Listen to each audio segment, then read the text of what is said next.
The goal is to do as little in post as possible, right? And do as much on the wall as possible. Virtual production's so strange because it is a fix-it-and-pre situation. Welcome to VP Land, the podcast where we take a look inside the tools, projects, and people that are changing the way we are making movies. I am Joey Dowd, your host. In this episode, we talk with Meredith Brace Sloss and Jess Marley from Halon Entertainment about their work in virtual production, virtual art department, photogrammetry, VFX, and a whole bunch more. Mando set the stage for everything. I mean, that's where a lot of the tools were built. That's where a lot of the pipeline was really established. We dive into their experience on various Star Wars shows, their approach to virtual scouting, and how virtual production can be used for a range of products beyond just sci-fi and fantasy. If you're using it the right way, and if you're working with a team that understands what virtual production is, I'm all about transferable skills because my life has been built on them. I think having that background is really helpful. We also discuss the evolving virtual production pipeline, the viability of virtual production for smaller budgets, and their thoughts on the future of the industry. The evolution is an ever-changing kind of a pipeline, right? Especially in virtual production right now because the tools are changing so quickly. Links for everything we talk about are available in the description or on the show notes on our website. And be sure to subscribe to the VP Land newsletter to stay ahead of all of the latest tech that is changing the way we are making movies. Just go to vp-land.com. And now let's dive into the world of virtual production with Meredith and Jess from Halon. Jess, Meredith, thanks for joining. Excited to talk about, we got a kind of a big variety of topics that we can kind of dive into. But like, first off, let's just get a bit of your story and kind of what you're doing currently at Halon. So Meredith, if you want to start first and kind of start with some of your backstory and what you're doing currently. Sure. It's been nearly 2 years that I've been at Halon. Previously to being here, I was working at Lucasfilm on Obi-Wan Kenobi, season 3 of The Mandalorian, what else? Ahsoka, setting that up, and the book of Boba Fett. And I've always been really excited about the latest technologies that were being used over there. And so while I was on set, I was just learning as much as I possibly could. So when a project manager position opened up here at Halon and I interviewed, I just knew all the right words to say and understood the technology in a way that not a lot of people did since it's so, burgeoning. And prior to that, I've worked in all different kinds of facets of production. I've worked on the policy side of things. I've worked in the development side of things a little bit, worked at ABC for a while, Netflix, and being here it's a small little group. It's a big family, and couldn't be happier to be here right now. Nice. And Jess, what about you? My story, I started in LA, came out here in 2011, worked around as motion graphics houses, visual effects houses, things like that, not in virtual production, not in anything in the previs world. And then I joined with Halon in 2016, found previs, really enjoyed it. It's an awesome, creative kind of a project that each show is different, right? It's always very exciting. And then through that and the technology evolving and the need for digital assets for use of Unreal, came the virtual art department as Halon kind of birthed that. And with that came the Mandalorian and the idea that virtual sets and virtual production was going to be around. And so we invested into developing a pipeline and a group of people that, a service that, we can offer now for whether it be, car process plates and virtual production and environments for film or episodic. The idea is we try to kind of cover the ground of doing all that stuff, as well as experimental and exploratory, meaning AR, VR, and scouting and things like that. So there's a wide list of things that we cover, but we can kind of talk about that today as we're having the conversation.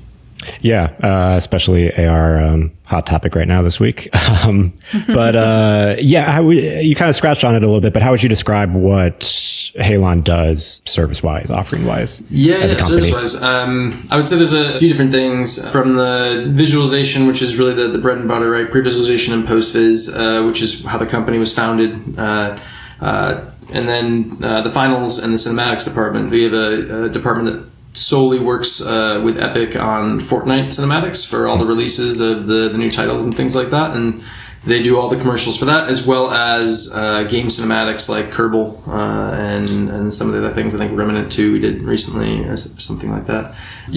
Outside of that, we also do tech viz, so the planning for a lot of these things. If let's say you just need to understand how to shoot something or how a camera's going to work in a space, And lastly would be the virtual art department, which is virtual assets for anything in the virtual space, meaning AR, VR, virtual production, previs, finals if needed for asset kits, photogrammetry, covers the spectrum for the most part. I guess like as an example, or just to kind of walk through, like let's say production shooting in a volume, virtual production, what would sort of the process be ideally in an ideal world of working with the virtual art department and prepping and getting everything set up for production, and then afterwards of like what they would have to do after? Ideally, that's the ideally. Yeah. Ideally is you bring us in from the get-go and we work with the art department or as the art department to develop how the actual process will work. But that's not always the case. Yeah, ideally that's the case. You bring us in right at the beginning so that we can be talking to the stage vendor, and we can also work with the art department, because some of the design may change, or you may realize you don't need the design as much, or you may need more,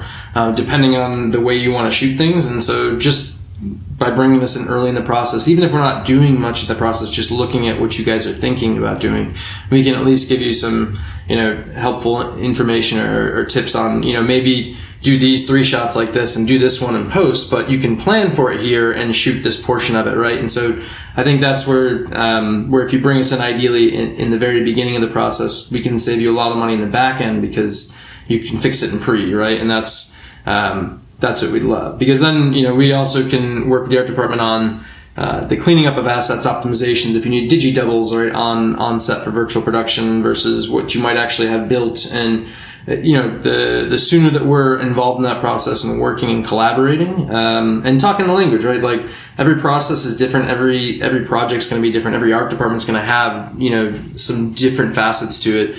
So it's also helpful just to have time to be able to understand the way they want to work without having to just jump into the fire. So yeah, ideally early is the idea.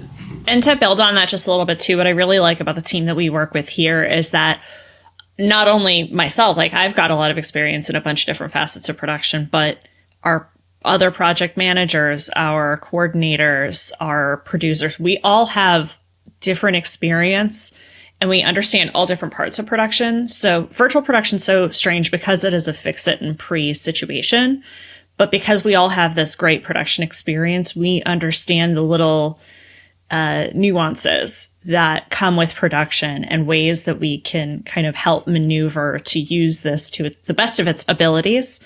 It's not a fix for everything, but it is a fix for more than people expect for it to be. And yeah, getting us in as early as possible is the best, because we're here to work with the other departments, not to squash the other departments. Examples where it can sort of fix or be a better solution than other alternatives. Do you have some examples, or like what are some cases where like, yes, it does end up being a better option for either, I don't know, some type of VFX shot or some type of shoot versus alternate methods? Yeah, there was one production that I was talking to in particular, and I can't name the title, obviously, but they had a set that they had a standing set that they would redress as different rooms to look like different living quarters for the cast. And they had been using, I believe, a matte painting outside the window, and it didn't change. So it didn't look different. And they came to us and they said, well, do we have to do a full volume? Could we just do a couple of panels? And we said, yeah, of course you can do a couple of panels, and we can create a different background for that to give a little bit more depth, a little bit more breadth, a little bit more feeling of realness to the set. I think Jess might have an example as well. Yeah, in general, I would say anything regarding where you would traditionally be in green screen with glass or anything shiny, right? As anyone who's been in post before hates the cleanup and trying to add something back on that is, even in a comp fashion where a pipeline is set up correctly, it's still not fun. I would say, there's good use cases for it there. And I'd say also, let's think about when we have a variety of different talent, commercial-wise. There's a lot of big things that always happen, going into Super Bowls or different events, right, where you have a lot of talent that need to come together. Doing that and getting it all to one location and shooting in one big day, a lot of that can be done on a stage, and you can be in multiple places. That's hard to do if you have to go to multiple locations on the same day. So I think there's, depending on the type of shooting and the amount of what you're trying to get done, and the complexity too, right? There's a line there too. But I think it can be a really good solution for some of those things. And it depends on also the quality of your output, right? Because you want to put the time into these things and spend the money to make it right. So, there's a variety of different ways you can spin these things up. But yeah, that's what I'd say. There's shiny, metallic, glass. Those things are all awful to deal with in post, and this makes it just that much easier. Yeah. It was interesting what you mentioned, Meredith, because I know you can't go into specifics, but it sounded like that was more of a contemporary scene. And if not, I'm going to just go on the route of contemporary scene. Because normally a lot of times we think of virtual production for like fantasy, sci-fi, like faraway worlds. But are you seeing more uses now too with even just more contemporary stuff of just like, instead of having a backdrop, changing the background or something that's more, or we'll get into it later too, but photogrammetry, capturing real life scenes and bringing them into a volume? Are we seeing more realistic contemporary stuff, but that was actually shot in a volume? I've seen it all. I mean, I've probably seen more contemporary real life stuff, but I did work pretty intensely with our photogrammetry team here for a while. So that is a little bit more based in reality, obviously, since it is capturing backgrounds that are real. But the use case I just gave you actually was for something that was a little bit more sci-fi. So yeah. I mean, you really can use it for anything. I think that's the beauty of it, is if you're using it the right way. And if you're working with a team that understands what virtual production is. Sometimes I know there's a little bit of crossover where a VFX team will sort of take control of the virtual production. And that's not to say they don't have the skill set maybe, but they may not understand the implication of it as much as somebody who works solely in virtual production. I've seen that happen with some productions where it gets a little bit messy. As far as like kind of blending the line too with like virtual production and what you can do in what you can do in production, what you can do in post, you had a quote from another article. When it comes to taking shots that are traditionally done in post, we make the hard shots medium, the medium shots easy, and easy shots almost completely final on the volume. So do you have some kind of like use cases or like where that line, like what kind of VFX shots where it's like, oh, you can kind of shift like what makes the volume easier to do it? That we were talking to Lux, I think we were talking to Wyatt at that point, and I think we were looking at Red Notice. And so when you're looking at, there's a shot of Ryan Reynolds being held out of the train, right? And The Rock is holding him out of the train as if he's going to drop him, or there's an oncoming train, I think is the actual way, right? He's about to just, drop him into it. So that's a virtual production shot, right? They set it up where they had a train car. They had a couple panels, basically, right, on the backside of him. They had done a little tech viz to understand where you wanted to sit. And the reverse shots were basically done almost out of the box. So those mediums, right, became easy, or easy became pretty much done. And then the tough shot, which was the oncoming train, they still could have your color. You could have it's not going to be the final VFX train, but you could have a stand-in, right? And you could have the smoke, and you could have the actual train. You're getting all the colors. You're getting everything from that. Plus, you're tracking the shot. Then you can go back and take that hard shot, which would have been tough, green screen, rotoed out, everything before, and go back and replace it because you have all the actual camera data to throw in a new train and replace some of the background that you may not like. So a good use case of making that hard a little bit more medium, that medium easy, or that easy pretty much non-existent. And because I have a background in performance too, there's something to be said about the fact that the actors get to see what they're actually looking at too. It really does make such a big impact. And I have a background in theater, and the thing that really struck me about virtual production when I first stepped on the Lucasfilm sets was, this feels like theater. It doesn't even feel like film or TV. It feels performative in a way that I noticed the difference that the performances the actors gave. It was just wildly different than a green screen or a big empty box. We did a sort of a proof of concept for a group, and they brought in, he's not an actor, he's an archaeologist. He doesn't, Dr. Bob Bianchi, he doesn't, act in films or anything like that. But the idea was the director, Mina, wanted to give him a line of sight to be able to see and act to. And so he was able to do this in the volume. We actually just put a sphere, right, in real time where we wanted him to look, and then we slowly raised it in the sequencer and just keyed it over time. And so we could give him his sight line and he could watch it. And so a great example of real time, even something not even built into the set, but allowed us to, it's not going to do anything color wise to him, but give him a nice sight line and something to track, similar to, your squares, your X's that you'd stand on if you weren't going to, it's just different technology, but same concepts, right? Same techniques. Yeah, with your mention of Lucasfilm, Meredith, that's a good tangent to... I feel like I'll probably start a drinking game here of The Mandalorian, because it's probably coming up in over half the episodes so far. But if you want to talk about your original experience on season 1 of The Mandalorian, we can go from there. Well, I didn't work on season 1 because Halon worked on that here. Okay. Yeah, so I joined Lucasfilm for the production of Book of Boba Fett. Okay. But Jess, you were here when we were doing Mandalorian stuff, right? Yeah, Kenny was our soup on Mandalorian, and that was kind of our first big virtual production project.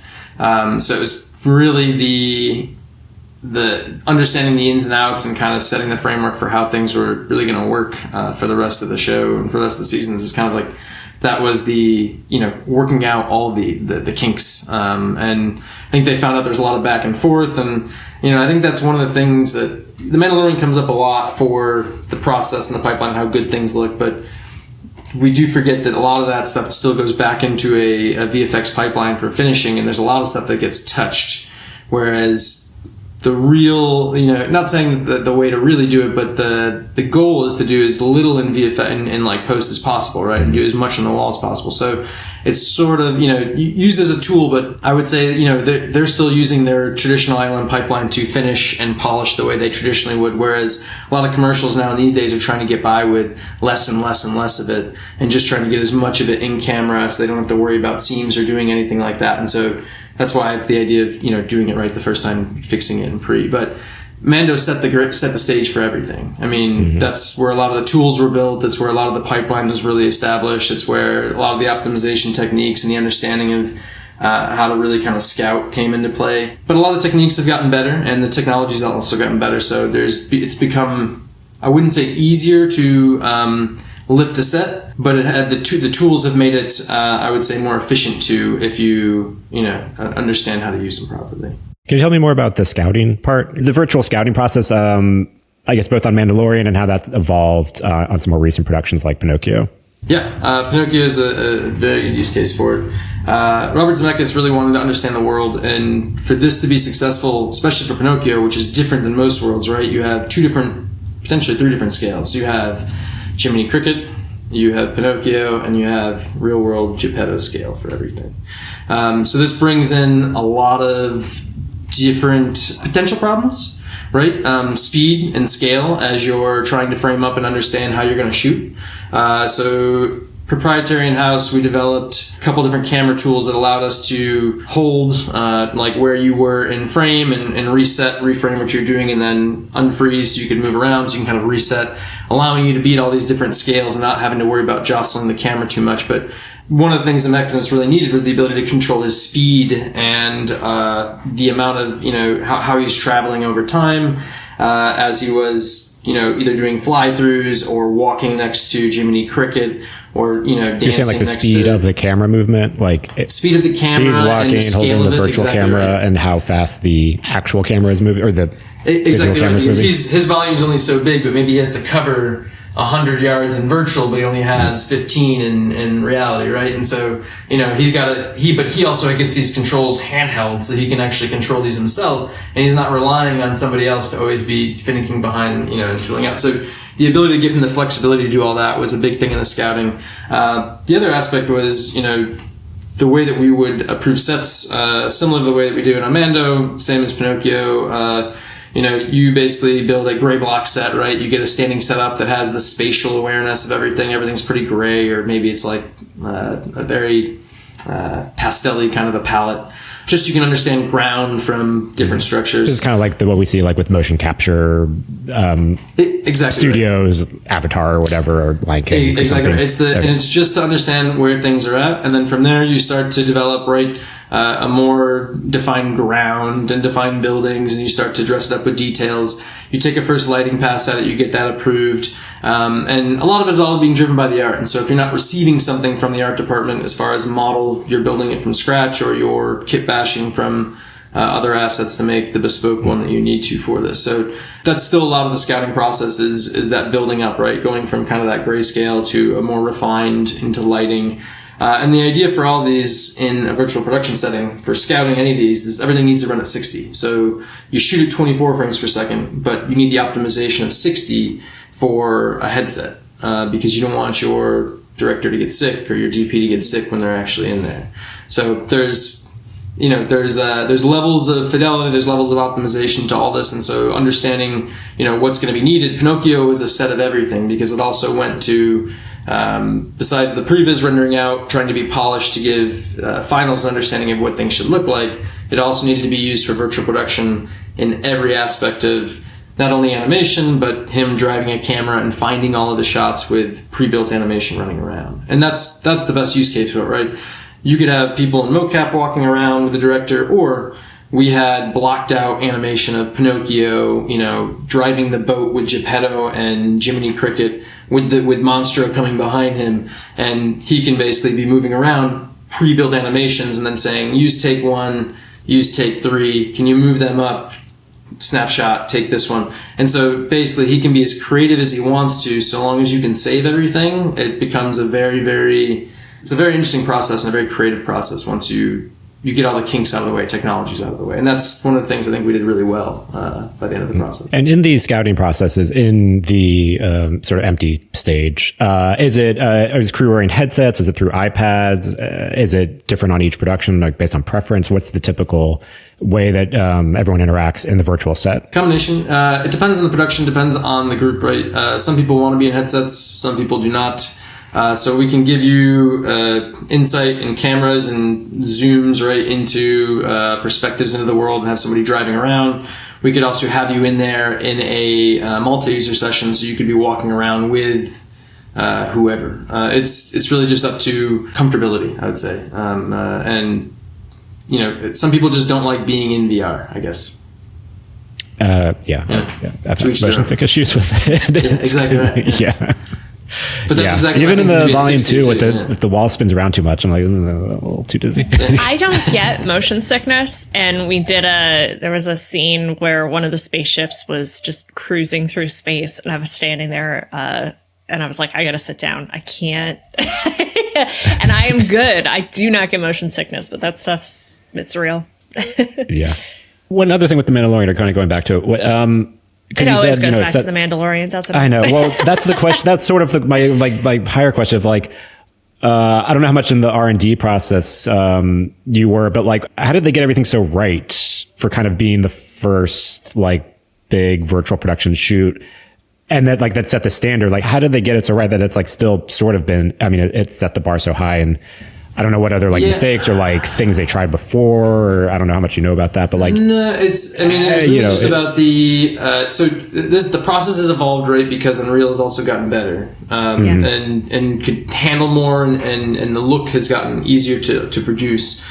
So originally in Mando 1, the process, and still is the process occasionally, but it can be less the process now, was that you would actually build the virtual set, combination of modeling, texturing, DCCs, right? Building up your asset. You'd bring it into Unreal, you'd light, you'd set the set, and then what they would end up doing for season 1 is they would take it, they'd send it to ILM, and they would bake it in something like a V-Ray or something like that, and then bring it back. All the bakes, and so you'd have to have light maps for everything, and so similar to a game and building a game, you have to take all of the time to really carefully lay out the UVs for both channels before you did any painting, to make sure that you could actually get the proper lighting on it at the very end. Now, one of the really cool things that also happened in season 1 was there's a lot of back and forth between the art department practical and the virtual art department, because they would say, oh, you made that door metal look really, really cool virtually. How do we do that physically? And then there was a lot of back and forth and sharing of content and kind of techniques, and so there became a bit of more of a balance and a collaboration there, which is really kind of cool to see. But the process has now gotten better because the baking techniques have gotten better in Engine. So when we're talking about needing to leave the engine to do baking or do any of that stuff to make things really shine as far as those kinds of sets, you can say more or less an Engine nowadays.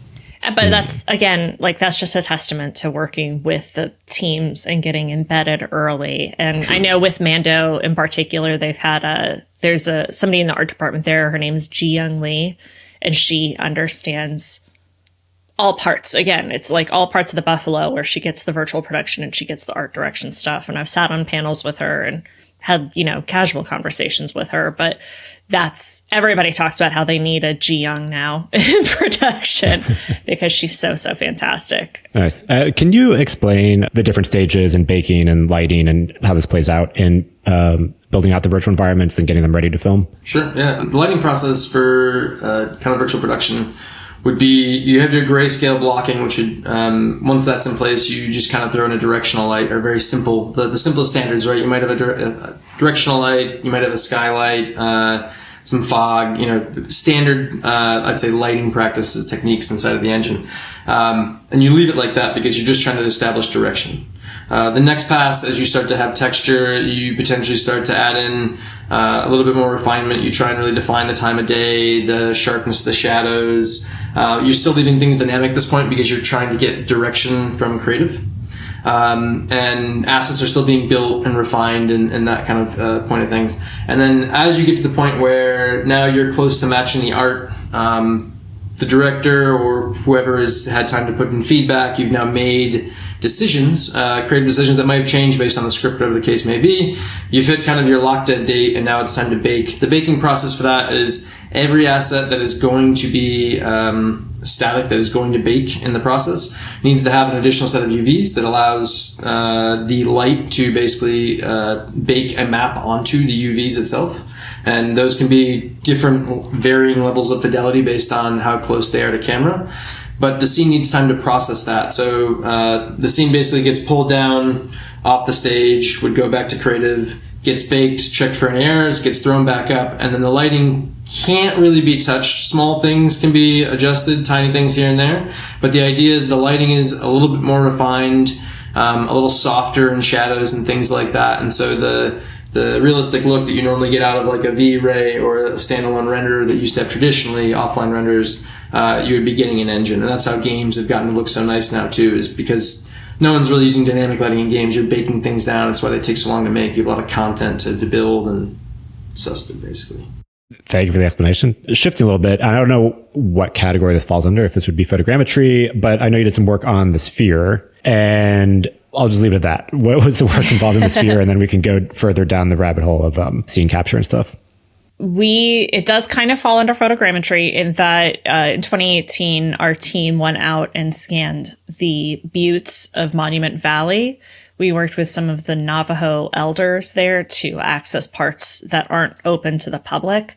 What I love about photogrammetry, at least on our team, is that there's a really big push for cultural preservation and for leaving a place better than you found it, right? And to preserve what's there and not, have a crew of 100 trample in on, horseback. I don't know. Trucks and literally a circus. Yeah, exactly. And so they went out, and Jess can talk more to the technical side of it. I've been working with the files and the content since then, but I know that he was here when they captured that. You didn't go out there, did you, Jess? No, I was in the UK when they were capturing. So I came back to the crazy amounts of data, the terabytes of data that they got back, and then had to find a way to organize it.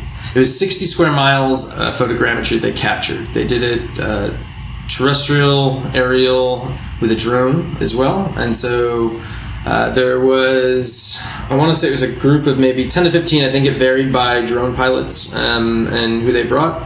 But they planned it prior to me being around. The idea was they went on Google Earth, right? They used similar fashion. At that point, you couldn't actually take geometry off Google Earth, so you used photogrammetry, you used reality capture by snapping photos inside of Google Earth or video to create geometry and put it back on at that point. And so we created a virtual environment to scale that we could then scout and understand where we wanted to capture and how we wanted to capture. And so it was like using Google Earth 3D view to get a sense of the geography of the space. Yeah, in early previs days before it was accessible to download all of it off there, we would basically run cameras through there photogrammetry to build preliminary sets of places, because you could a then lo-fi find the model measurements. of the space. Exactly right. And it was because sometimes it wasn't going to be there. So we've done that for tons of shows: Batman, Logan, all the things like that. But the idea was that was the concept is use that technique to kind of get it there to get a first pass done. From there, they went and shot. I think they spent almost like a week, and they spent all day. I mean, there was like heat stroke and everything because they were in the sun and it was hot. They came back and we processed a lot of it and started building assets. At the time, this is done in stages. MSG, we've worked with them for a while. So in the beginning, I think we were in 4:2:6, and they wanted to do an 11K spherical render of Monument Valley. Well, at the time, there's no plugin, there's no amount of coding that's going to get you there. And we were able to do it, but you would lose all screen space effect.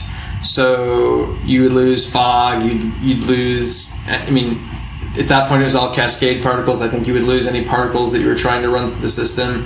Lighting, you would see seams and patches because things were being stitched together. It wasn't a good process, but we were just basically trying to test use case for them to use that sort of content on a wall. And they wanted to use the biggest and baddest content. Let's use Monument Valley and say that we can go and scan it. So that was stage one.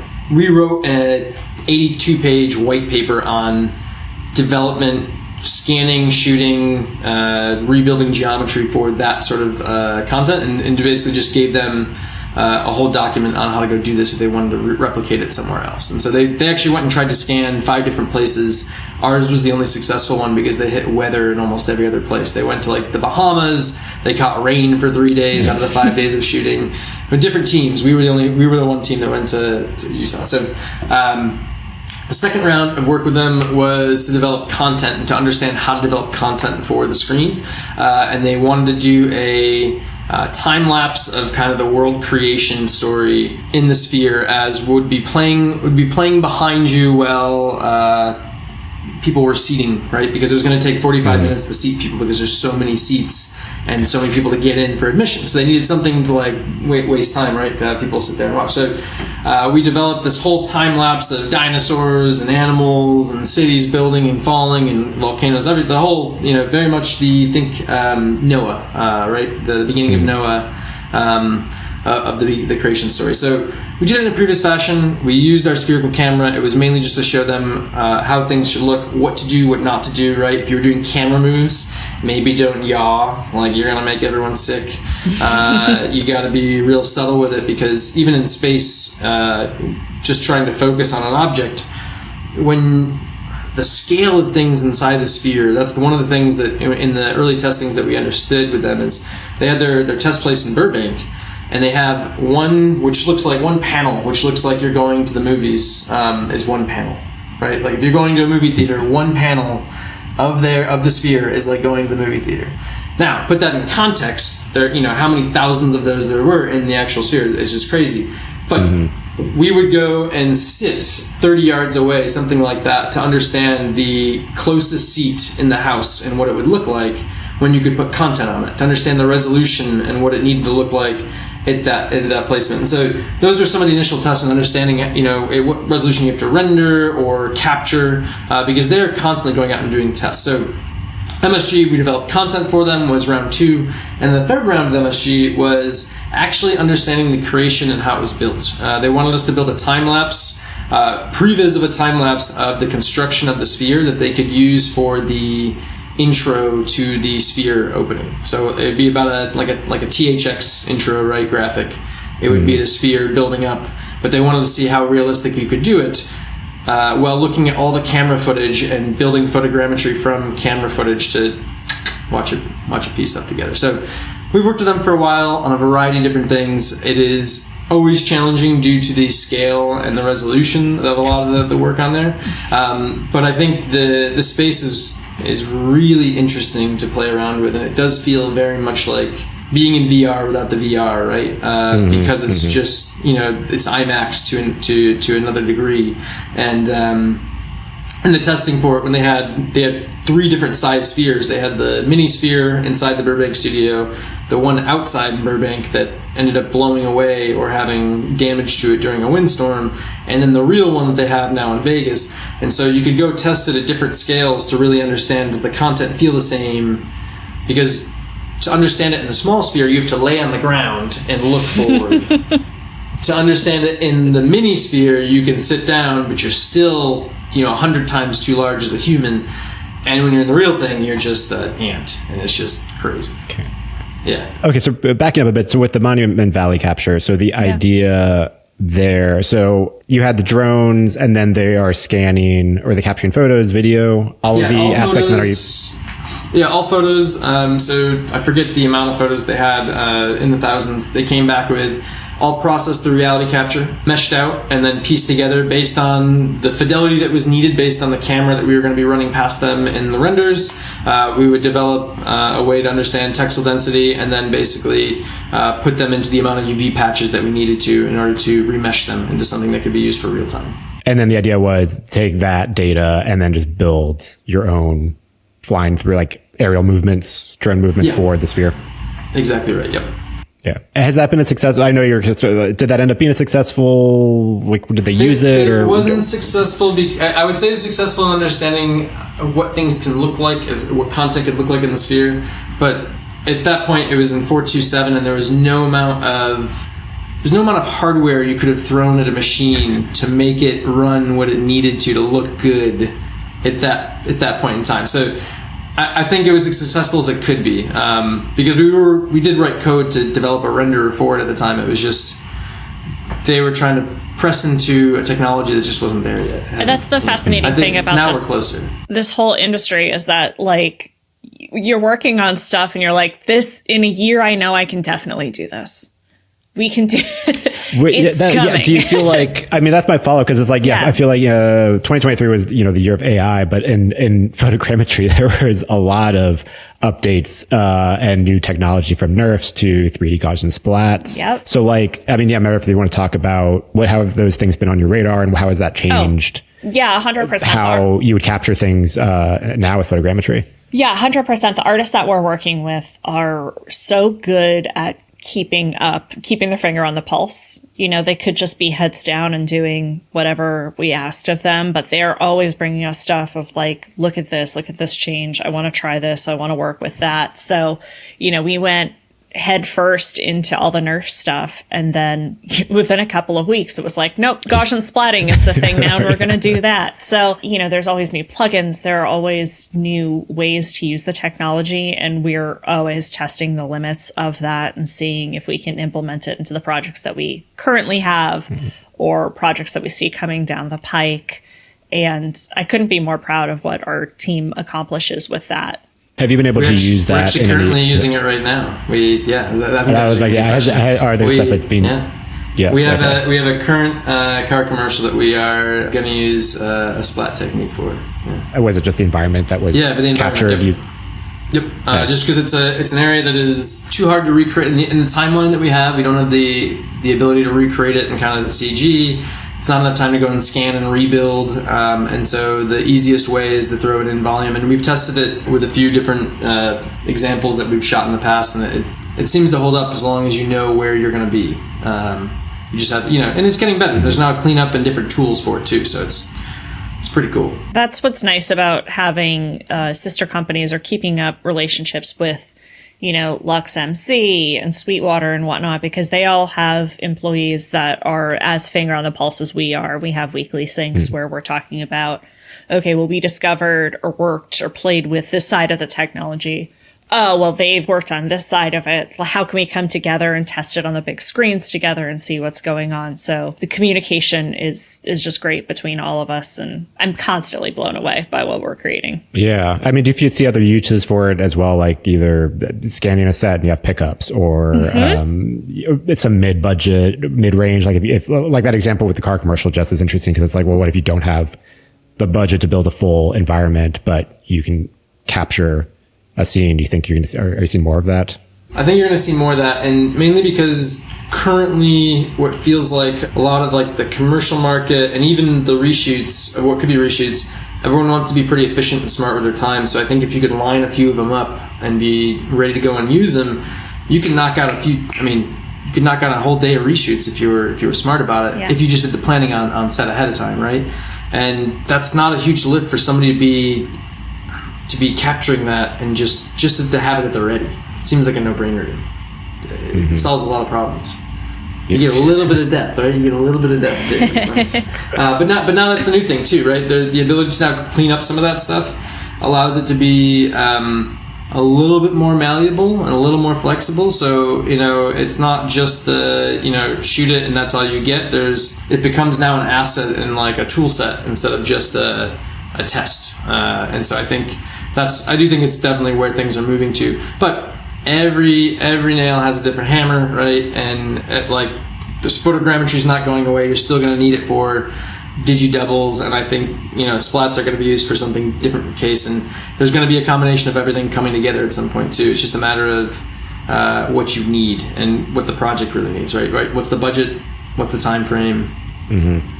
Let's pick the right nail for the job. Speaking of budgets and time frames, a lot of the projects you've worked on are very tentpole, high budget films. But do you see a route where virtual production would make sense or is viable in more of the indie mid-budget range, where it makes sense over doing something practical?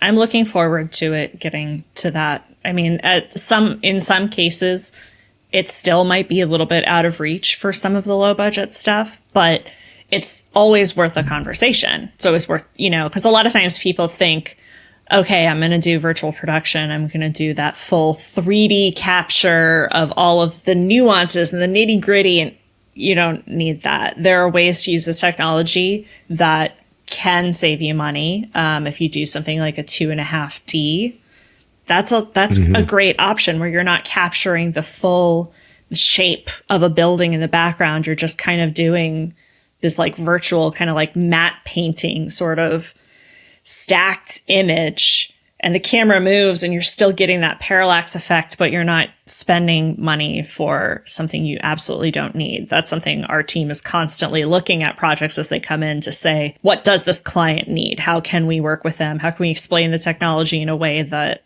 has them understand the better use case? Yeah, I think it comes out, budget's definitely the concern, I think, with everybody, especially from the indie side, right? So I think the way to lower that is, I don't know how stages lower their costs, and I don't know if that's going to be the way, but it's going to be content being created faster and cheaper, right?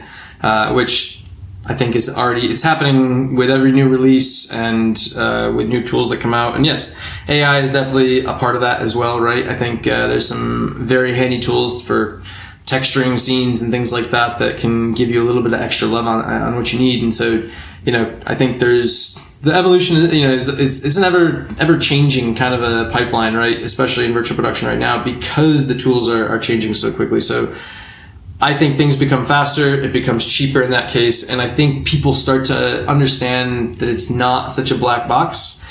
It's the same tools you've been using in the past, just a new way. And I think once people start to really embrace that instead of being fearful of it, it becomes a tool that people like to use. Because if you're thinking about it from a commercial aspect, and let's say you're shooting soap, say you're shooting Dawn soap, you could shoot almost your entire year's worth of commercial with three or four different countertops and then 4 different kitchen backgrounds, right? And you could probably have all of your spots and have all your talent there in one day. So if it's thought about in the right aspect and using the right techniques and then planned right, where it's not thrown together the way a lot of things can be done at the last minute because they're just trying to fix things, I think it can be cost effective, it can be cheap, and the content can be, if talked about it ahead of time, can be created in a way that is very efficient and cost effective as well. So I think it's just a matter of time. It's like anything else, right? It used to take forever to render out of a traditional standalone renderer. That's becoming a lot faster now, right? They even have their real-time capabilities inside of those renders now.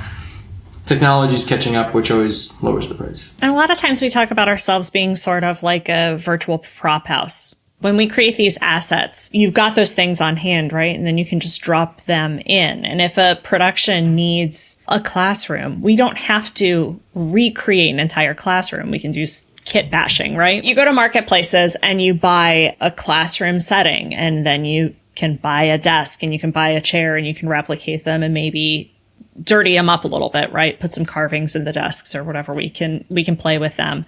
And then that's a much more economical way to create a classroom than to spin something up from scratch.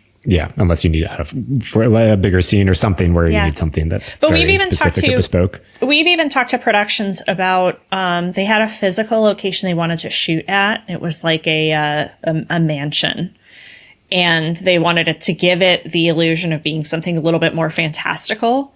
We talked about doing some photogrammetry where we would go in and capture windows, capture fireplaces, capture banisters or what have you, and then kit bash those assets together and kind of move them around to create a couple of different environments so that they could still shoot on location if they needed to, if they wanted to do some exteriors, or if there was a big room inside that they wanted to use, or a small room inside.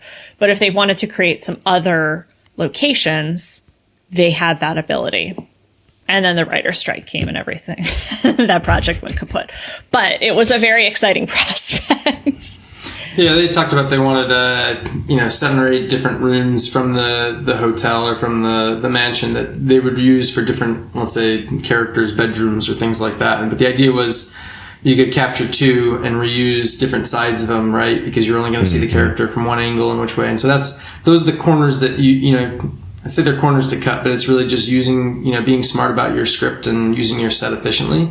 Same way you would practically, right? Yeah, this just reminds me of just cleverly using a practical set. Yeah, where you just turn the camera here and classic production fix. Yeah, different locations. Yeah, same way. That's the same way we would do it, where we're just going to change the wallpaper and we're going to swap out the window and we're going to change the curtain, and now it feels like a different backdrop, right? And so that's how quick it can be if you think about it in that way. But a lot of it's just having a conversation up front, because if we understand conceptually what you want to do, we can then say, well, you only need 2 of these and 1 of those, and you don't need 7. And that's crazy.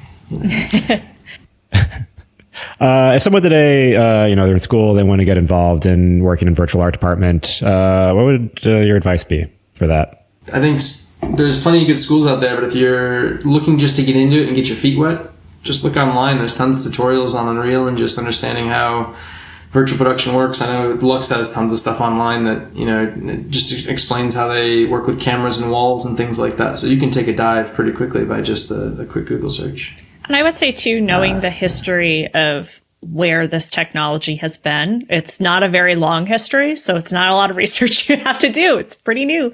But I watched so much of the behind the scenes of The Mandalorian, those on Disney Plus. They've got some really great gallery episodes. That 6-part series. Yeah. When people ask me what my job is, I just send them a link to to that documentary so that they understand better. But I would also say too, there are, like I said, because it has a performative quality, it has a theater quality. If somebody's in school and they have access to doing a theater tech class, or they have access to doing some scene design, that sort of thing, I think having those fundamental physical, the ability to touch and move and stuff, like, it gives you an idea of what you're going to need to do in a virtual environment. It's not a direct connection by any means, but it definitely is something. I'm all about transferable skills because my life has been built on them. I think having that background is really helpful. A good piggyback to that is, and I tell all the artists, is they should all have a camera and they should all go and look through the lens of a camera, because a lot of the big things in virtual production is what you see in the lens and what's through the frame, not what the actual set is. And a lot of it is like people say photoreal, it's really cinematic is what you're going for. That rim on that rock doesn't look natural if it was in reality, but it looks really good in camera under the right light. So get behind a camera. Even so the same thing, transferable skills. Yeah, and I mean, I took some advanced lighting class. I was a theater major for my undergrad, and I took some advanced lighting classes and stuff. And when we went and looked at our Monument Valley on, we were over at Nance Studios, we were able to check it out on like the latest, greatest LEDs and everything. And we put it up, and we had one of our artists stand under it. And because I had this like understanding of lighting, I was like, we had the latest version of Unreal where you can put light cards in to kind of give it some flash and pop without having to pull in a big LED light or anything like that. But I understood. I was like, we need a little bit of orange light on this person right here. And when I looked at the difference through the camera, it was vastly different. And again, transferable skills. Like, it's just any way that you can supplement this is incredibly helpful. Yeah. I would say with the transferable skills, it's like I feel like even in these creative industries of between film and now gaming and VR, AR, like they all are converging more and more in what realm, like what skills or what techniques are used in one realm and are just overlapping more and more. Absolutely. Especially with Unreal and how the game engine's being used for background for filming. And if you're on set and there's a green screen and there's set dressing around you, it's entirely different if there's an LED screen with set dressing around it, because that set dressing goes directly into the screen and plays with that vanishing line and stuff like that. So understanding vanishing lines and understanding how set deck is built and the requirements of, you know, how they paint this rock versus how you create a rock in virtual production. Like it's all helpful. Last one, and this is a bit open-ended. So Apple Vision Pro released in the wild last week from when we are recording this. What are your thoughts just on kind of twofold, like both how this could be used in the kind of creative process, production process for virtual production, and then also as a content consumption format, since it is with spatial video, and Apple has their own sort of Apple immersive video label that they, with some of their specials. So yeah, kind of twofold. I can't wait to get my hands on it. I'm so excited. Yeah. Didn't have $4,000 to drop on it right away, but the first thing that our team started talking about is creating those immersive environments where you could watch stuff in. I as a huge Star Wars fan, like the idea of watching, like basically in a drive-in on Tatooine, like right in the back of a speeder. Yeah, that's so exciting. And we talked to a bunch of different companies about the abilities to really capitalize on that. There's just so many different ways that you could utilize that technology to be truly immersive. But I also like the AR capabilities of it as well. I know it's not true AR because you're still looking at a recreation of the space around you with the cameras and everything. But it's the best we've gotten so far. Exactly. We have talked a lot about cultural preservation. We've talked a lot about museums and stuff like that, because our photogrammetry team has done work where we've gone to the Palm Springs Art Museum and we've captured some stuff. We went up to Santa Cruz and we captured, there's a big whale skeleton outside of UC Santa Cruz's Seymour Marine Discovery Center. We captured this huge gray whale, and we're working on doing some AR with them of like reskinning the whale and doing some educational programs that we're like so excited about. That just kicked off. We captured it in, gosh, was it September, Jess? And now we are going in and doing these, gosh, it was a long, it was, feels like it was yesterday. Miss Blue, I think was in, it was either, that's my perception of time since 2020 has disappeared. So I totally get it. Completely. So, we've talked about how to use AR technology within educational spaces, within cultural spaces and whatnot. And Vision Pro kind of fits into that. It is just the start, right? Like Apple is so good at taking technology that's been out there. Like I have a MetaQuest Pro in my back room.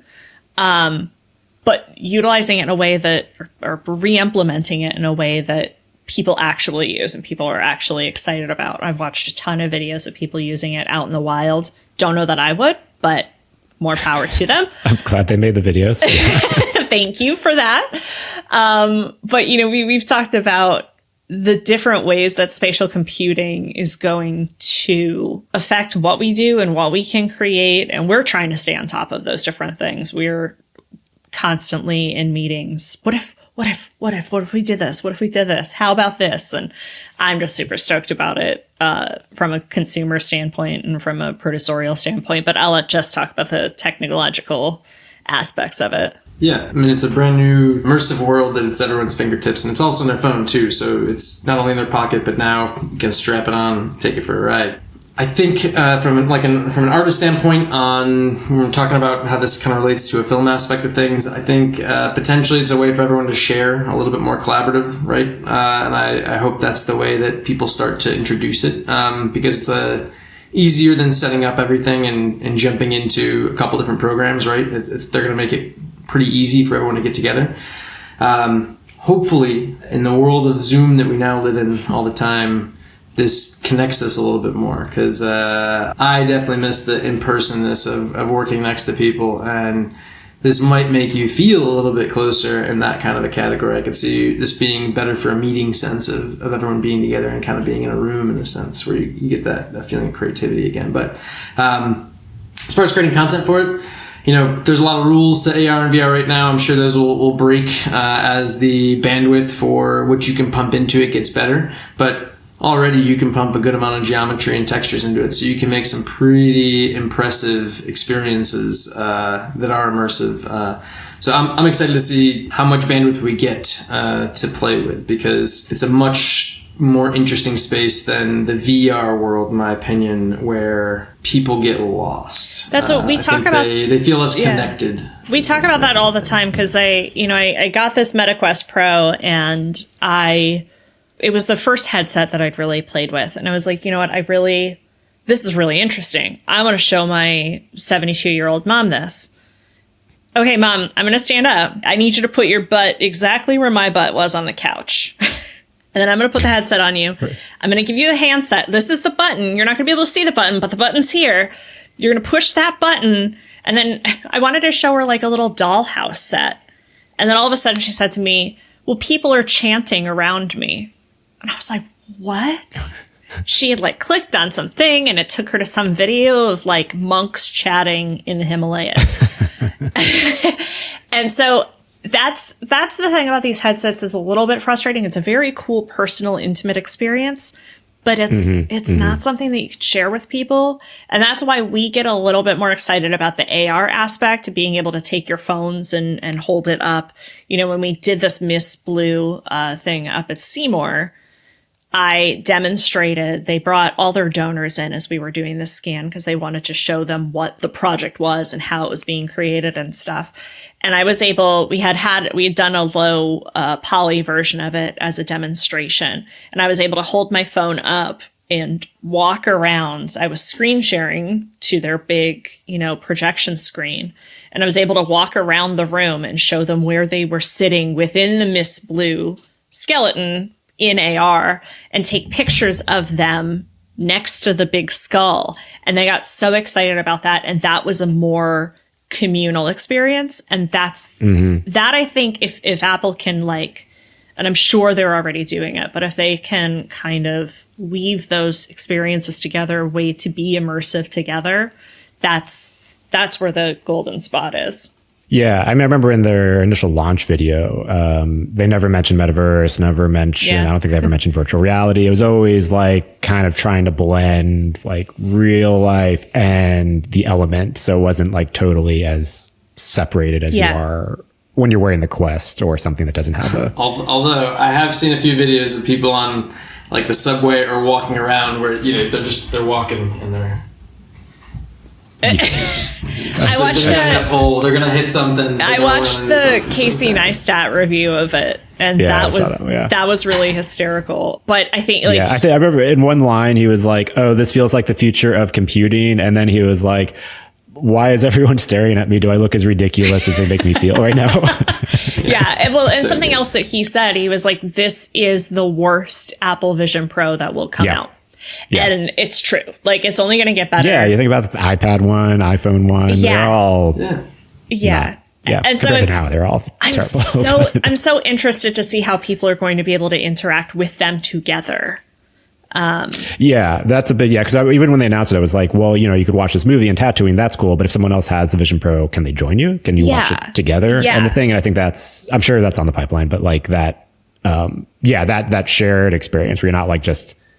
isolated alone. Yeah. I used to have a friend, pen pal, and she lived in California and I lived in Maryland, and we would want to watch movies together. And so we'd stand at the VCR and go, okay, 3, 2, 1, push.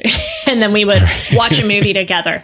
And I think if you could have that experience within this, where you are connecting with somebody truly in a cross-country, cross-continent, cross-global situation, I think that will be really cool. Well, yeah, we will see in the future. Yeah. But exciting stuff. And I really appreciate the time and sharing your insights. Thanks, Jess and Meredith. I really appreciate it. Thank you. Thank you so much.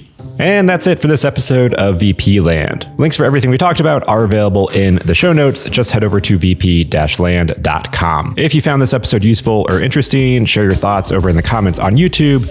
and or leave a 5-star review in your podcast app of choice. And be sure to subscribe to the VP Land podcast wherever you listen to podcasts so you don't miss a future episode. Thanks for watching. I will catch you in the next episode.